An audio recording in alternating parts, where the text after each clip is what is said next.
This is the Dollemore Daily, and I'm Jesse Dollemore. Well, Donald Trump delivered a speech at the White House today about the growing opioid problem in this country, during which he declared the issue with addictive opioid drugs in America a public health emergency, which is a vast downgrade from his earlier repeated promises to declare a national emergency over the opioid epidemic we are currently faced with in this country, which killed nearly 60,000 people in America in 2016, a number that is almost as high as those killed in auto accidents. Look, the difference between a public health emergency and a national emergency is far bigger than just semantics. The difference is about money. If Donald Trump had declared this a national emergency, we would immediately see a rapid allocation of federal monies to combat the crisis. Instead, he passed the buck to the leaderless Department of Health and Human Services, essentially doing nothing. There was, however, something in his remarks that I found to be yet another further demonstration of Donald Trump's simpleton, childlike, and moronic view of the world. He came up with the genius plan to get kids to avoid getting addicted. He wants to recycle the inarguably failed just say no strategy from Nancy Reagan in the 1980s and pass it off as his own original plan.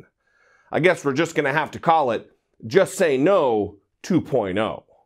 The fact is, if we can teach young people and people generally not to start, it's really, really easy not to take them. And I think that's going to end up being our most important thing. Really tough, really big, really great advertising. So we get to people before they start, so they don't have to go through the problems of what people are going through. Really tough, really big, really great advertising. Advertising.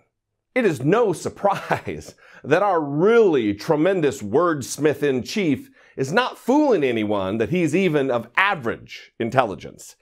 He must be an undercover secret genius or something. I mean, who would have ever thought to have started a marketing campaign filled with scary imagery and buzzwords to turn kids away from drugs? Okay, last time. This is drugs. This is your brain on drugs.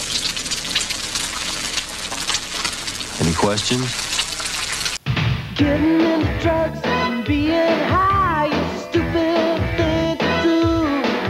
But being in control and saying no is not the easiest thing to do.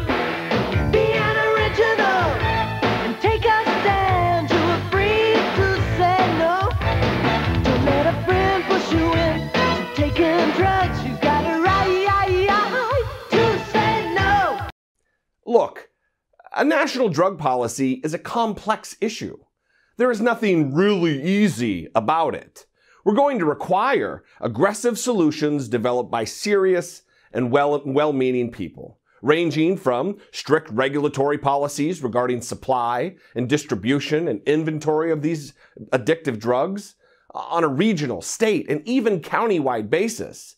And that means holding drug manufacturers accountable for pouring millions of pills into communities of only a few thousand people. We're going to need to expand the availability and the use of medication-assisted treatments, and even the exploration of adopting some of the effective models being used in Europe right now. It certainly isn't going to be solved with a couple of really trite Trump speeches and some commercials on TV. Come on. Hey everybody, thank you so much for checking out my channel and this video. If you like what I do here and you appreciate it, go ahead and click subscribe. And if you really like it and appreciate what I do and you'd like to join my Patreon family, there's another link there for that. It's not just for the podcast, it's also for YouTube. Thanks a lot.